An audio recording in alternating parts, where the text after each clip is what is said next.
You're listening to the Corbett Report. CorbettReport.com.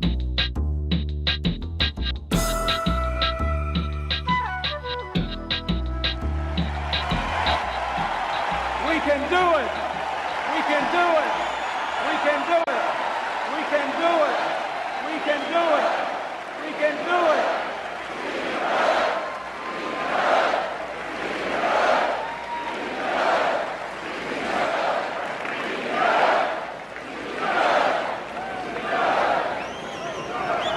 I want every person in this hall and every person in this land to reach out and join us in a great new adventure, to chart a bold new future.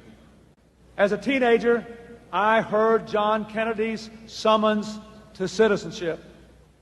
And then as a student at Georgetown, I heard that call clarified by a professor named Carroll Quigley, who said to us that America was the greatest nation in history because our people had always believed in two things: that tomorrow can be better than today, and that every one of us has a personal, moral responsibility to make it so.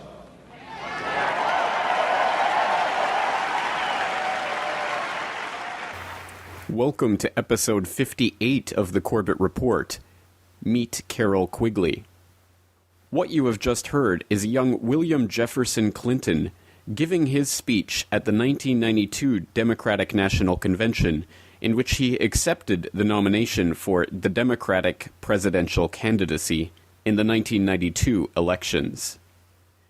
As we all know, William Clinton went on to win that election and become President of the United States for the next 8 years. It seems very touching, and to the general public probably a point of endearment, that at this, one of the high points of his entire life, Bill Clinton took the time out to thank his university professor, a then obscure historian by the name of Carroll Quigley, quietly toiling away at Georgetown University. Basic facts about Carroll Quigley can be garnered from the usual sources, such as Wikipedia, and it can quickly be determined that Carroll Quigley was indeed an historian at the Edmund A. Walsh School of Foreign Service at Georgetown University. He wrote lengthy, intimidating historical treatises on an otherwise neglected aspect of modern history. Two of the most important of these treatises was The Anglo-American Establishment, From Rhodes to Cliveden, and Tragedy and Hope, A History of the World in Our Time.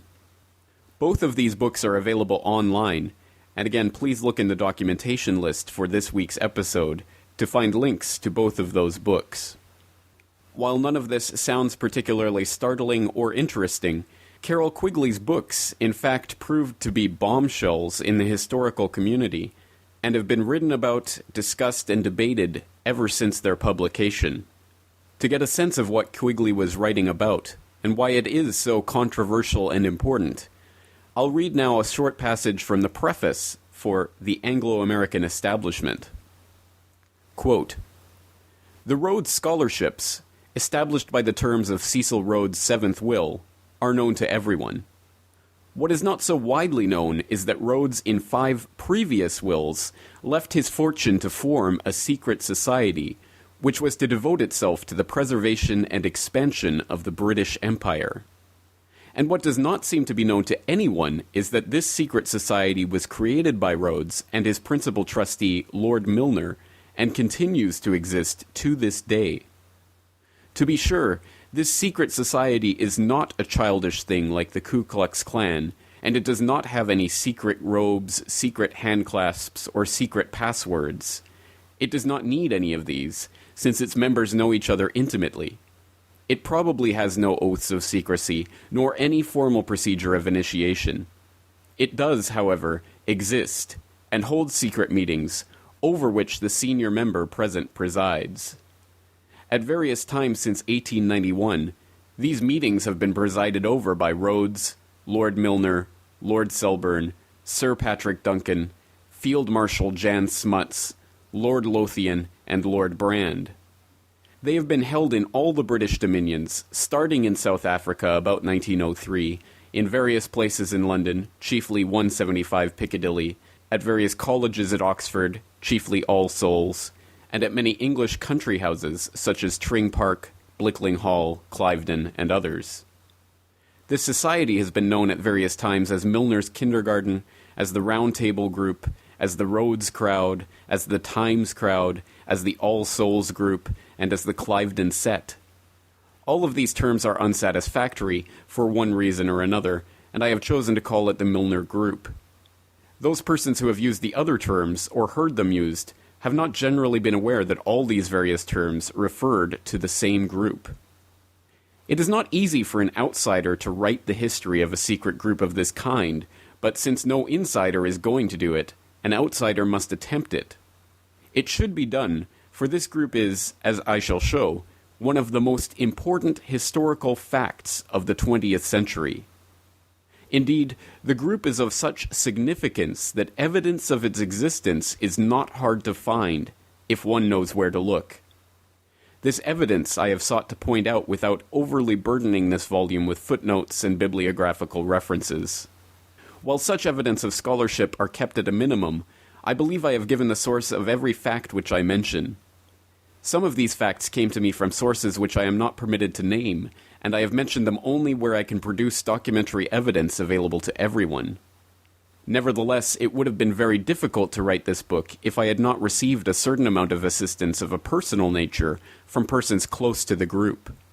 For obvious reasons, I cannot reveal the names of such persons, so I have not made reference to any information derived from them, unless it was information readily available from other sources." End quote. Well, for those who understand their history, what this otherwise mainline professor of history has just stated is rather extraordinary. What he proposes in that preface, and indeed throughout the Anglo-American establishment and Tragedy and Hope, is nothing less than a conspiratorial view of history, the idea that a secret society, founded by Cecil Rhodes, administered by Lord Milner, and continued on well into the 20th century, affected international relations in ways that historians had not hitherto taken into account. It's difficult to put into perspective just how important and how against the grain of traditional historical scholarship Professor Quigley's books were, but an indication of the unorthodox nature of this material can be gained at looking at the secrecy with which he treats his material. Not only does he call the group that he is writing about a secret society, he also openly admits that the inside sources of his information could not be made public. If all of this seems extremely secretive for a mainline professor of history at Georgetown University, who served as a consultant to the U.S. Department of Defense and the U.S. Navy, then it probably is. But just as a further illustration of this point, let's listen to some highlights of an interview that the extremely reclusive Professor Quigley gave in 1974, in which his insistence on secrecy and discretion might be seen as a little bit odd for an otherwise staid professor of history. You see, now here's what happened, and I don't know whether we want to get this on tape, but I'll put it on tape. But look, you've got to be discreet. Sure. You know, you have to protect my future. Sure. As well as your own. Sure. All right. So I better stop talking because, you see, this gets into all kinds of things. Now, and he had got this, and you want to shut that off? Just a second. And so the plot thickens. Evidently there are things about this group and his sources of information that Professor Quigley would not like to, or was not able to, discuss. Again, this is extremely interesting, but let's take a look at what Professor Quigley actually could discuss about this group, which he wrote about. Let's listen to Professor Quigley in his own words from that same interview, discussing this secret society, which had such a profound influence on 20th century events.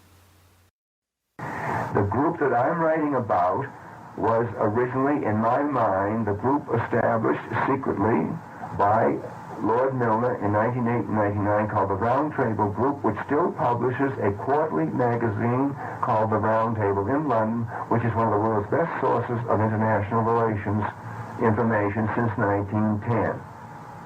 The first editor of it was Lord Lothian, at that time Philip Kerr, K-E-R-R, and nobody knew this really for years. I got to know things, and I investigated that group, you see? Mm-hmm. Now, how I found it is very interesting.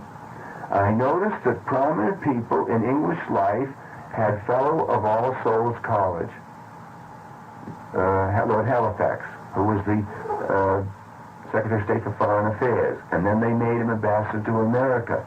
When they take the Secretary of State for Foreign Affairs and makes him ambassador to Washington, which most people would consider a downward step, it shows how important they considered Washington's support would be in World War II, you see? All right, he's a Fellow of All Souls. The fellow who summoned Neville Chamberlain in the 10th of May, 1940, and said, "For God's sake, go," was Leo Amory. All right, he was a sidekick, the chief lieutenant, political lieutenant of Lord Milner. You see, he was a Fellow of All Souls.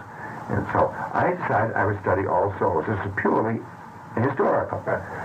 I got the names of all people who had been Fellows of All Souls since 1899 to whenever I was doing it, which would be about 1947. And there were 149 of them. I discovered most of them were fellows for only 7 years, which is the regular appointment. It's 7 years. But some of them were for 55 years, Fellows of All Souls. A man named Dougal Malcolm, who was the head of the British South Africa Company, which is what Rhodesia, you see.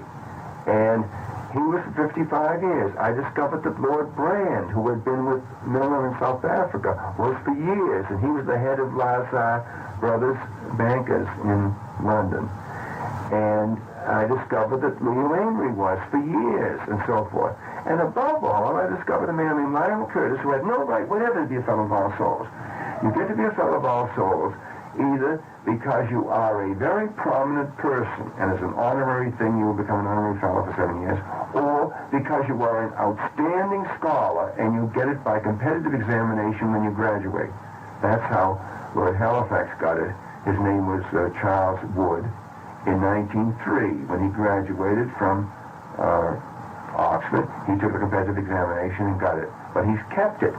Now, I discovered he kept it because he went immediately to South Africa and met the kindergarten, which was the group of people that were running South Africa for Lord Milner, you see. They were called kindergarten because they were all young kids, you see. Now, these are the ones who remained forever after Fellows of All Souls, or in Lionel Curtis's case, he's the man who said, we've got to change the name from British Empire to Commonwealth of Nations. And the reason is they had been students of Alfred Zimmern, who wrote a book in 1909 called The Greek Commonwealth, describing ancient Greece, you see, and who was the man who made Arnold Toynbee a great classical scholar, do you see, and brought him into international affairs. Now, I knew none of this. All I knew is that here was a fellow, Lionel Curtis, who was such a poor student, it took him 15 years to get his degree, and then he got it about the lowest pass degree or something that you could ever get. And nobody knew it. Nobody had ever heard of him. Right. But he was furthermore, company. I later discovered, furthermore, he was Lord Halifax's roommate at All Souls for years. And then I discovered this fella is behind everything that's going on. Lionel Curtis, you see? Now, I don't think we should talk too much about this. Well, no, I see. All right.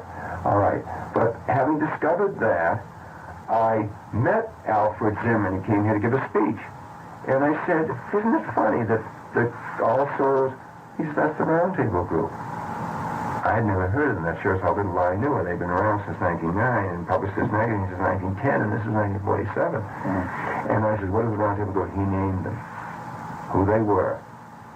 And he says, I was a member of them for 10 years, from 1913, and they brought me in and invited me because I was in the Workers' Education Alliance. This was extension programs, night courses, summer courses for workers. Workers' Educational Alliance. And he said, that's why they brought me into it, and I was for 10 years, and he says, I resigned in 1923 because they were determined to build up Germany against France. He says, I wouldn't stand for it, so I resigned. Now, when I met Lord Brand later and asked him about this, he had never seen the letter of resignation. Now, and so I better stop talking because, you see, this gets into all kinds of things. Now, this is, I knew the Round Table Group was very influential. I knew that they were the real founders of the Royal Institute of International Affairs, and I knew they were all the stuff that's in print, that they were the real founders of the Institute of Pacific Relations. I knew that they were the godfathers of the Council on Foreign Relations here. I knew that, for example, you know the big study of history, many volumes of Arnold Toynbee? All right. I knew the manuscripts of that were stored in the Council on Foreign Relations during the war so they wouldn't be destroyed by German bombing, do you see? And so forth. And so forth.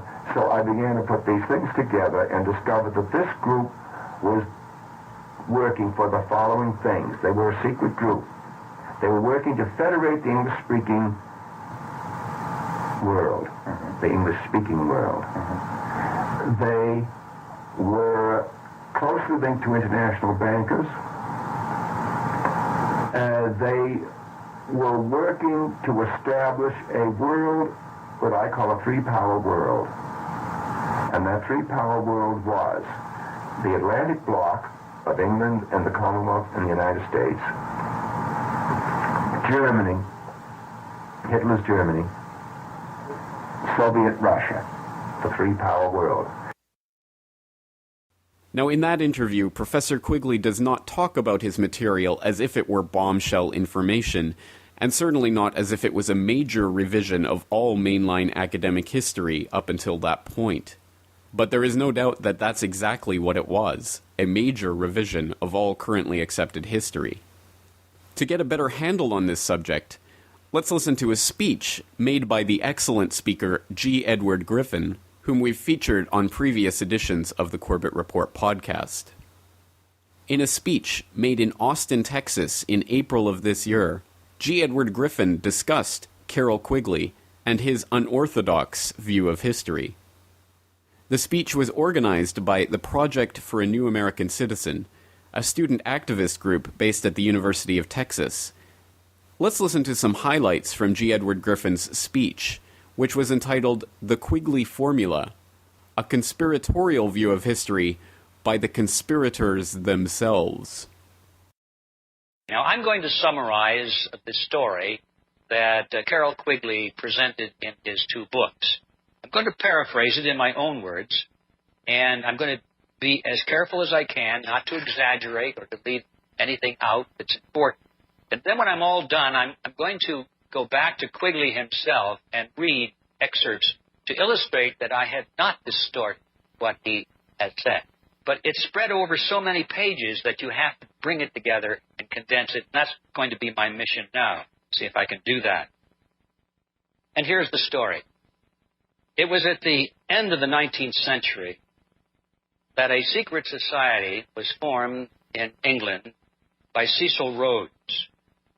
Now, Cecil Rhodes is well known in history for being one of the wealthiest men in the world. He was the top political figure in South Africa toward the end of the 19th century. He had amassed a tremendous fortune because he had acquired control of the diamond mines and the mineral deposits, primarily the gold deposits in South Africa. He had a monopoly over them, personal monopoly. You can imagine the amount of wealth, untold. I don't think anybody ever knew what it was or could count it. It was very private wealth. But it was perhaps one of the greatest, if not the greatest, fortunes in the world, certainly ranking up there with that of Rothschild. What people don't know is that when Cecil Rhodes died, none of that vast fortune went to his heirs. It was all transmitted and used for the purpose of creating a secret society. And the purpose of the secret society, according to Cecil Rhodes' wills, and there were several of them, was to create an organization that would literally control the world from behind the scenes, using measures and strategies and tactics so that the rulers would never be seen. They would operate behind the scene. They would put forth political figures and commentators and frontmen who would be viewed by the population as the movers and shakers of society, but they really would be frontmen. They would be ruled from behind the scene by the members of this secret society. And this was all outlined in 5 wills that Cecil Rhodes left. We know a little bit about one of those wills. It has made it into mainstream knowledge because it was used to create the Rhodes Scholarship. By the way, President Clinton was a Rhodes Scholar. Should not be a surprise to anyone. But the Rhodes Scholarships are known, and we think that just a means by which this benefactor, Cecil Rhodes, left a large amount of money so that worthy students could get a good education.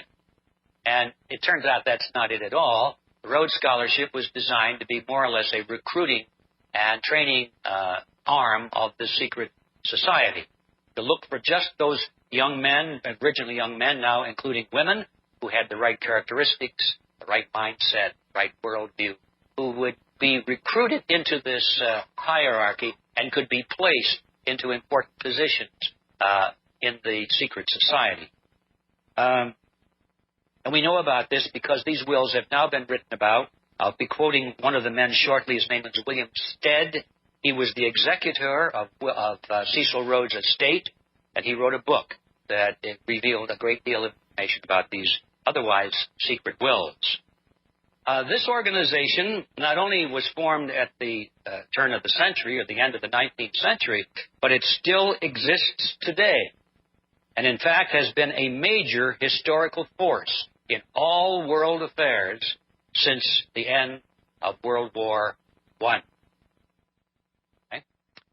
The goal of this group originally was to export the British model, the British culture, the British Empire. Cecil felt that the British had the finest legal system, the finest language, the finest culture, the finest government in the world, and it was, he felt, their obligation, noblesse noblesse, to rule the world so that they could spread this wonderful culture to the rest of the world, so the ignorant masses of the world could benefit from what they had developed in England. That was his original concept, and he wanted to do it in such a way that there would be very little, if any, resentment on the parts of the populations around the world who were being benefited by this transfusion. And that's one of the reasons for the necessity of keeping everything secret.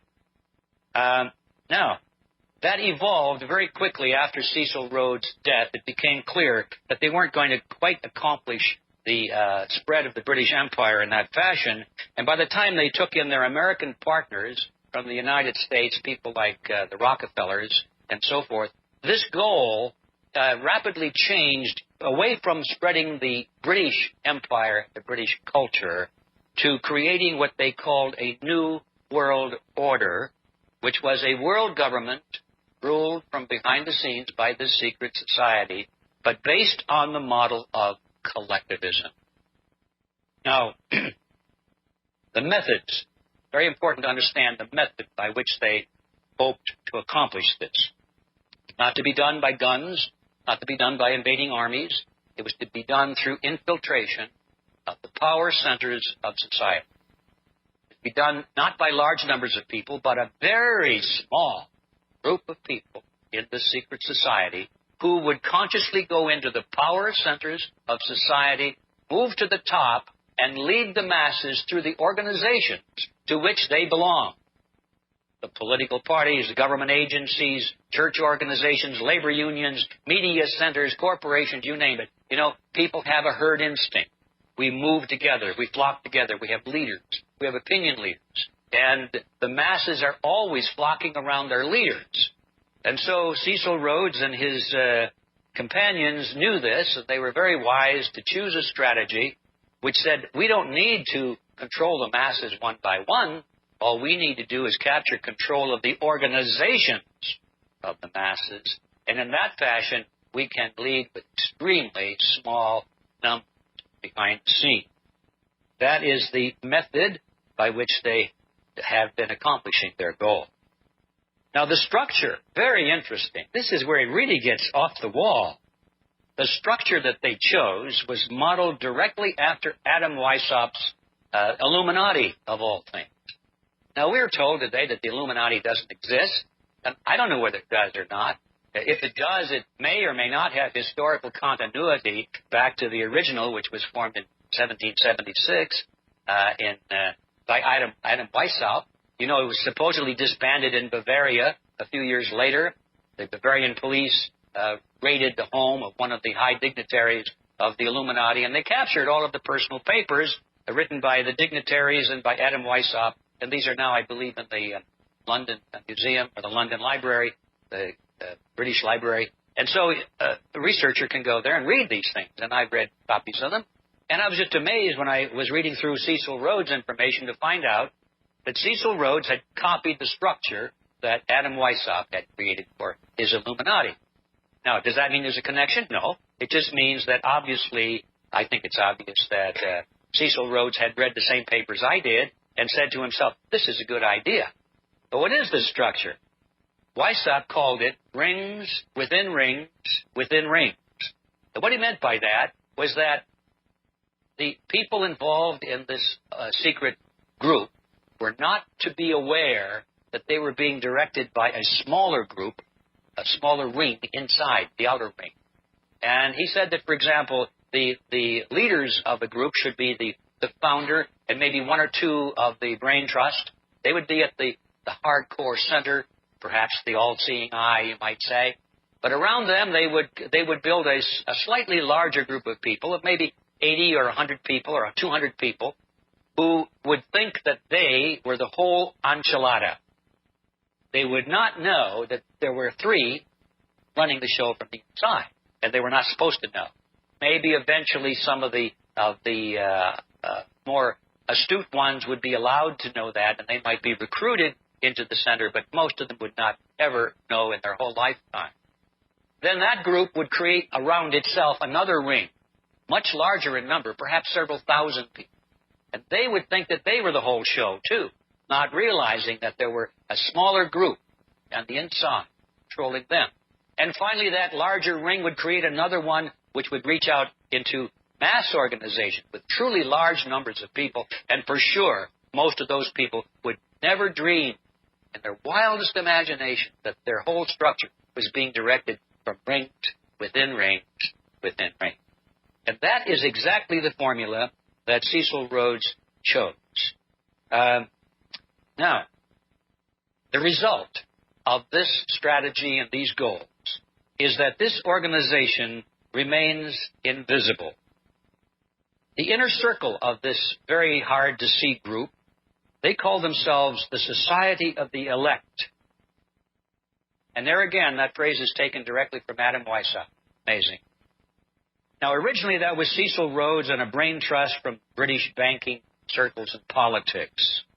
As I mentioned a moment ago, that center of gravity shifted away after Cecil Rhodes' death to the Rockefeller Group, and now it has centers of very strong influence in such groups as Bilderberg Group, the Trilateral Commission, and that sort of thing. And it also shows up in some of the financial circles, the financial meetings, the G7 meetings, G6 meetings, so forth, take place around the world. And the goal has shifted, as I mentioned, away from the center of the British Empire to the New World Order based on the model of collectivism. The secondary rings around this inner Society of the Elect, they call roundtables. That's their name for them. And these exist in the United States, Great Britain, and all of the former British dependencies. This is the outer ring. This is one more ring out. Now, the tertiary rings around the round tables were formed very quickly, and they were called, in Britain and the former the British dependencies, they were called the Royal Institute for International Affairs. Okay? In the United States, they didn't call it that. I guess because they figured Americans didn't care for the word royal. So they didn't use that name. In the United States, they called it the Council on Foreign Relations, or the CFR.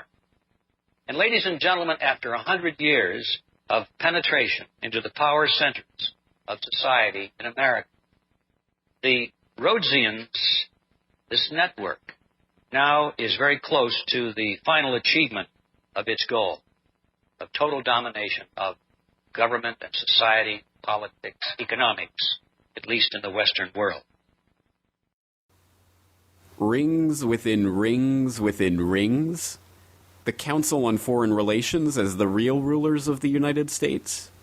Well, this just sounds like crazy conspiracy talk. You and your wife are in the globalist CFR, which is the Council on Foreign Relations. I'd like to know if that is true. Well, first of all, I'm not the Council on Foreign Relations. I don't know if I'm an official member. I've spoken there before. It still is an impressive and important institution in this country, as it's been since the early days of David Rockefeller and a number of his predecessors, which really in many respects formulated the foreign policy of this country. Rockefeller's influence also extends to the current administration. He was chairman emeritus of the CFR when Vice President Dick Cheney once served as a director, a relationship that Cheney concealed during his congressional career.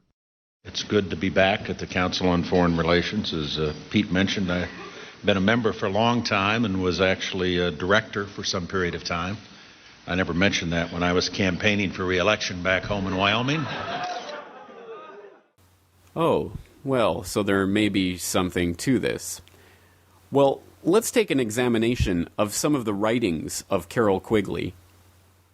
I read now some selected bombshell quotes from Professor Quigley's work, Tragedy and Hope, which again can be found online in its entirety, and which I suggest my listeners check out by going to CorbettReport.com and clicking on the link in the documentation section. The powers of financial capitalism had another far-reaching aim, nothing less than to create a world system of financial control in private hands, able to dominate the political system of each country and the economy of the world as a whole. This system was to be controlled in a feudalist fashion by the central banks of the world, acting in concert by secret agreements arrived at in frequent private meetings and conferences.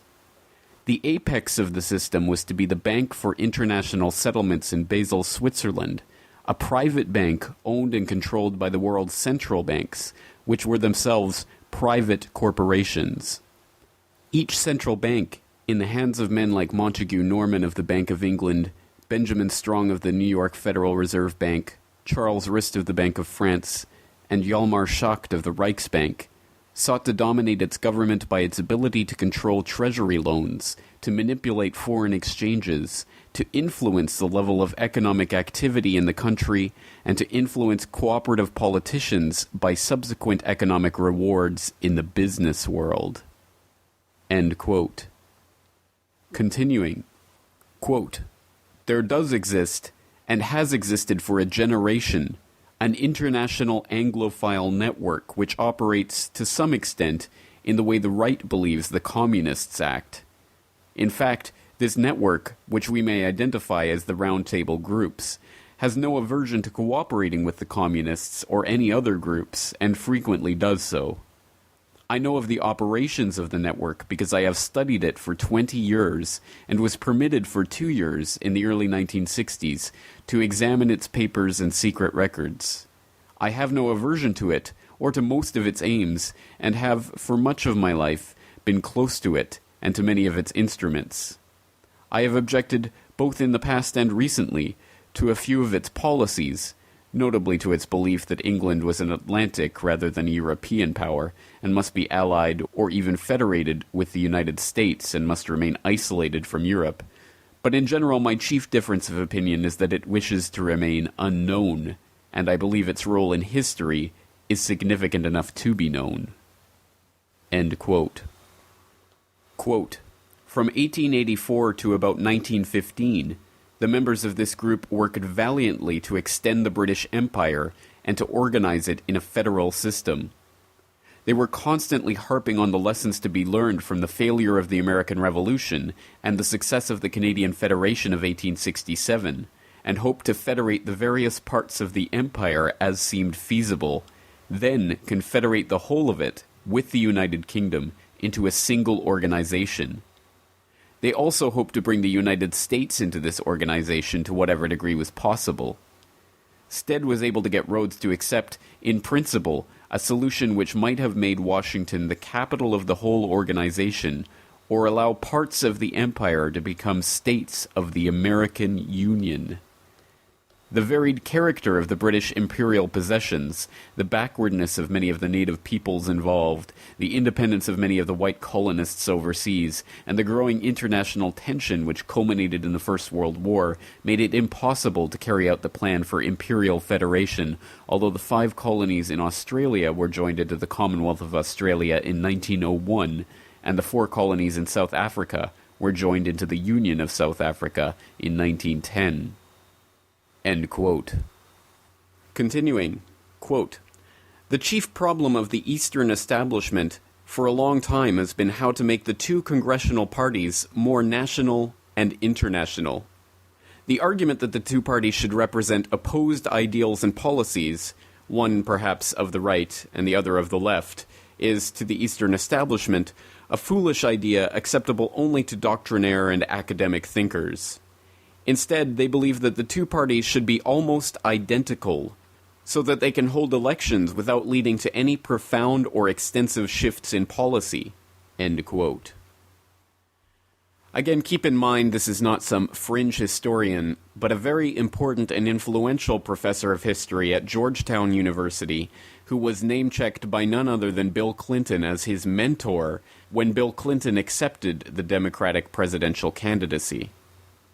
What is being admitted here is nothing less than the existence of a system of political and economic control that extends throughout the known world into the realms of geopolitics and international relations, administered through a group of shadowy round-table groups hiding behind front organizations.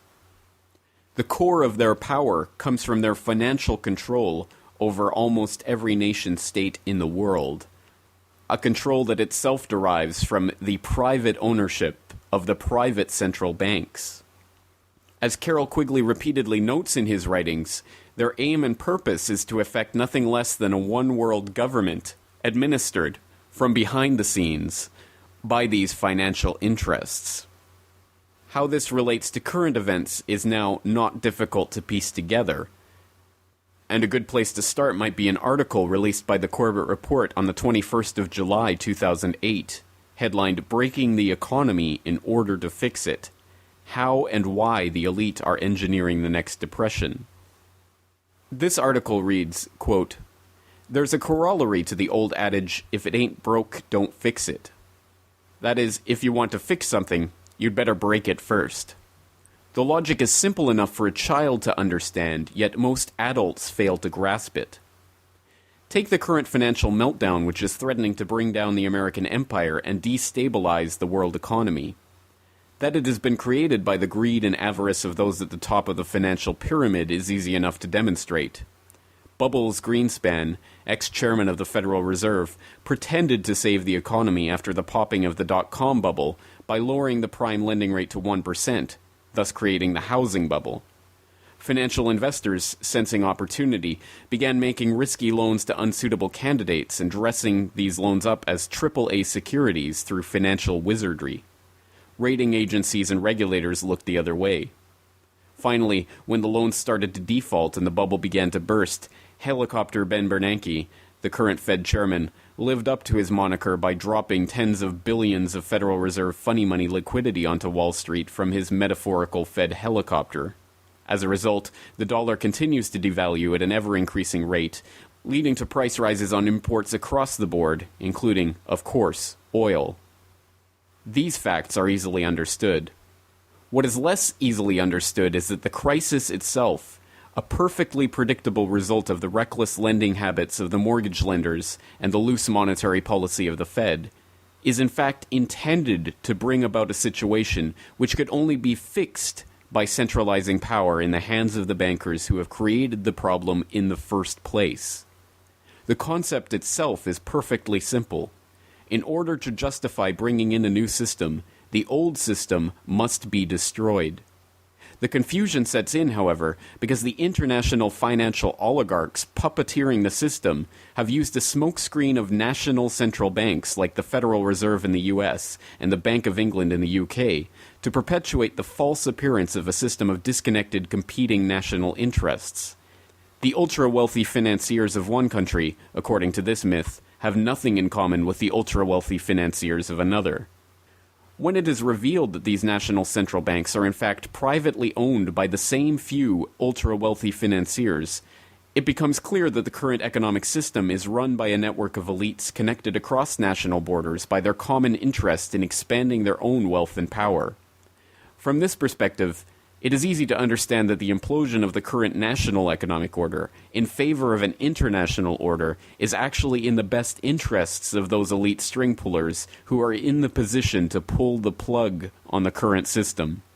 It's important to note that this plan is much larger than the Federal Reserve as a national central bank, much older than the subprime mortgage fiasco, and involves much higher level figures than Bubbles and Helicopter Ben, both of whom received their marching orders at elite confabs like Bilderberg, with Greenspan having the dubious distinction of having attended the Bohemian Grove.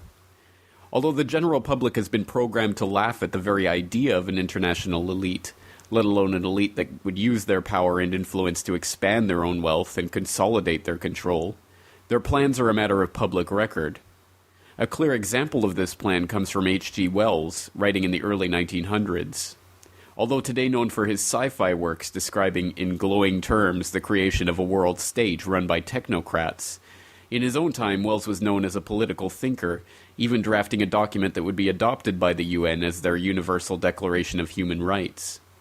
In his 1931 book, What Are We to Do with Our Lives, later revised under the provocative title The Open Conspiracy, Wells wrote at length about the ways the wealthy elite and technocratic caste were conspiring to engineer a system of global control.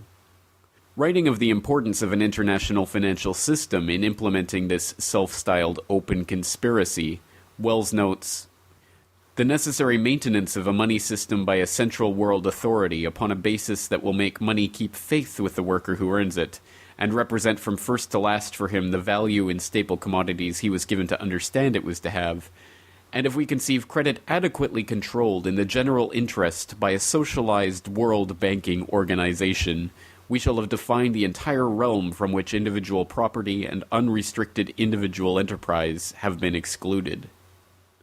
In this passage, Wells brazenly asserts that all the elite are asking for is control over the world money supply and iron fist control over the international issuance of credit.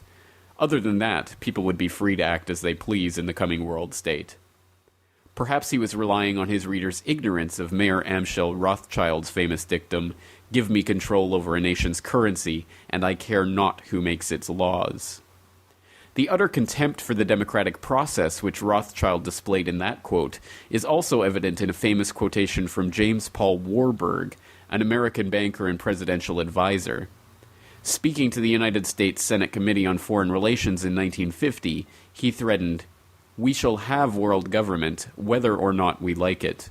The question is only whether world government will be achieved by consent or by conquest." Nor are such brazenly tyrannical musings by financial oligarchs limited to the distant past. As recently as 1991, David Rockefeller, former head of Chase Manhattan Bank and third-generation member of the infamous Rockefeller dynasty, uttered the following chilling words at the 1991 Bilderberg gathering in Baden, Germany. "The world is now more sophisticated and prepared to march towards a world government. The supranational sovereignty of an intellectual elite and world bankers is surely preferable to the national autodetermination practiced in past centuries." Warning, warning, awooga, awooga, spurious quotation alert. Yes, this is James Corbett of 2021 with a correction for James Corbett of 2008 from James Corbett of 2011, namely my episode 174 on Patriot mythology, where I talk about the fact that that quotation, along with numerous others, are in fact spurious and not to be relayed. There is no good reason for believing that David Rockefeller actually said those particular words, so I no longer hold to that quotation. I no longer think that that's an accurate quotation. At any rate, having said that, you can obviously get more information on that in episode 174 of the podcast. And now back to this 2008 rebroadcast.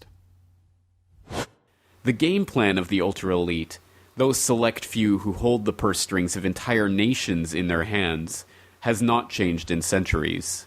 They continue to push for the formation of world government as a way to formalize their control over the supposedly free nations of the world and expand their already incalculable wealth. Is it any surprise, then, that we see Timothy Geithner, the president of the Federal Reserve Bank of New York, coming out the very day after attending Bilderberg 2008, proposing the elite solution to the current financial crisis? The ceding of powers from the national central banks into a strengthened BIS, International Central Bank, that, exactly as H.G. Wells had wished, would consolidate control of the money supply and the power to issue credit in the hands of the international bankers. The simplicity of the entire plan is laid bare in a simple observation. The financiers used Bilderberg minions like Greenspan and Bernanke to create the problem. Now they send Bilderberg emissaries like Geithner to propose their solution of increased control. They broke the economy, and unless we expose this operation for the transparent scam that it is, they're going to fix it. A child would understand. End quote. For those who doubt the relevance of this to what Professor Quigley was writing about, you might note that he figures the Warburg family as one of the prominent banking families, and definitely part of the roundtable groups and their operations in the United States. So it's clear from Quigley's writings that the bankers did indeed want to set up the one world government, in which their policies were dictates to be followed by the individual governments that comprised the regional states of the world government. And of course, all of that power rests on economic control, a control which they are beginning to wield and beginning to wield openly as the U.S. economy collapses in this pre-engineered depression. Now, once again, they can't help but tip their hand as the depression starts to take hold and as they have to make their move to gain control, which is why we saw in the original 3-page draft of the bailout bill that infamous wording in Section 8, which would have effectively made Henry Paulson a dictator openly. Or the article from last week's Real News section from Infowars.net on September 26, 2008, former Kissinger policy planner, CFR member, calls for new global monetary authority. We are only now beginning to discover what Professor Quigley was writing about in the mid-20th century and what Bill Clinton was learning about when he was going to university.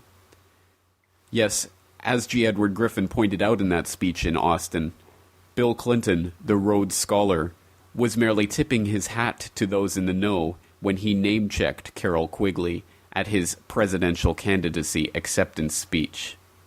The layers of the plot are deep, and Professor Quigley mined many of them for us many years ago. Once again, we live in an incredible age when all of this information is at our fingertips and available right now on the internet. Don't let the opportunity slip through your hands. Please, by all means, go and read Tragedy and Hope. Go and read the Anglo-American establishment and learn about the conspiratorial history of the United States and indeed the world, as told by the conspirators themselves. Of course, Carroll Quigley did not believe himself to be one of the conspirators, and he likely was not, as evidenced by the fact that Professor Quigley was utterly perplexed that Macmillan, his publisher, decided not to print a second edition of Tragedy and Hope, despite the successful first print selling out rather quickly. Also, despite it being in his contract that if a second edition was not to be printed, that the plates from the original edition would be returned to him, the plates of that edition were in fact destroyed. Was Professor Quigley really perplexed by this, considering he himself realized that giving this information out was not something that the secret society he was attempting to expose wanted? When pressed on these types of issues, what kind of responses did he give? Well, something like this one. This conspiracy theory of history is appealing because It's so simple. it explains everything that is unexplainable. It's going wrong. And if you raise one point that doesn't fit, they say, see how clever the conspiracy is. Yes, now, That they've I want to disguised show it you well. something. This is what they start. They start by showing you a $1 bill. Mm-hmm. And they say, why is there a pyramid with an eye over it? Do you see? Mm-hmm. This is the symbol of the secret society. Now, if you ask people, the secret society, according to them, there's only one, you see. That's right. Now, the secret society that's gone through generations, through centuries. yes. Now, if you ask the United States government why it is there, they have great difficulty explaining, and they mostly come up with it's the Masons, Masonic symbol. But then you say, why should the Masonic symbol be on the American dollar bill?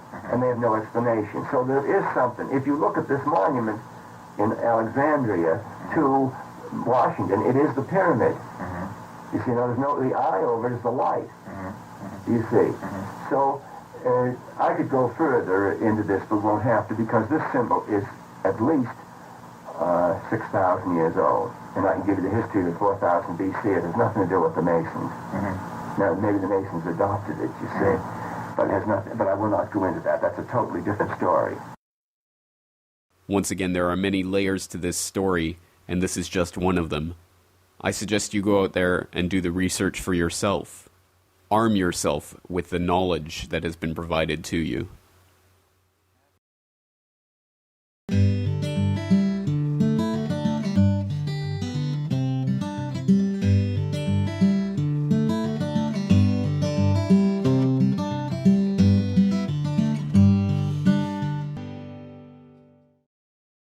Welcome back, ladies and gentlemen. Welcome back to Solutions Watch. And this week on the D program, we're going to be picking up on a topic that I not first broached, but broached in the greatest degree of detail over 2 years ago on the Propaganda Watch series, where we were specifically looking at the question of positive propaganda. Is it possible? And so I did introduce that in that Propaganda Watch episode a couple of years ago, and did broach the conversation at that time. Is it possible to use the propagandistic techniques and to use propaganda in a positive sense to spread information about important matters? So I think it's time to reintroduce this conversation, and this time not in the context of Propaganda Watch, but in the context of Solutions Watch, and not looking or thinking about it in a theoretical way, but looking at ways that people, activists, not waiting to take orders from headquarters, are already out there trying to shape and change the public conversation for the better by using Antiganda. Let's just use that term. I'm sure it's been used before, and I'm sure it's associated with movements and things that I'm not necessarily meaning to associate this with, but I'm using that term advisedly, specifically because I'm sure there are many examples of this, especially during this COVID hysteria era, but one that immediately springs to mind and to my attention via my inbox was Cherry B, an activist who is posting her work to Twitter under the Antiganda hashtag. And if you do follow that hashtag or look at the Cherry B Twitter account, you will see examples precisely of this type of positive propaganda, specifically in this case taking the form of stickers or leaflets or things that can be printed out and posted up around town. And there is even a link there at the pinned tweet at the top of Cherry B's account. There is a link to a download of the open source files, print ready, so that you can print them off and start plastering them around your area. Excellent, great. Okay, it's obviously, like everything else I discuss on Solutions Watch, this is not the silver bullet that's going to solve everything, but it, at the very least, can be a conversation starter, and it could be the thing that starts someone thinking about the situation in a different way. So hats off to everyone out there who is attempting to do this. And as I say, I'm sure there are many examples of people out there trying to do this. And just off the top of my head, one that should be, I think, obvious to any Corbett Report devotees, of course, Ernest Hancock, who I talk to every Wednesday/Thursday, depending on what side of the date line you're on Declare Your Independence. And we've talked before, for example, about his effort that he's ongoing right now to not only make signs and put them up as he travels across the USA in his love bus, but also to teach activists how to do that, how to design and how to print massive amounts of signs and how to put them up effectively. He's doing that wherever he goes, the Johnny Appleseed, spreading these ideas around. So he is doing that type of activism and spreading those messages around in the US, and I think with some really thought-provoking signs.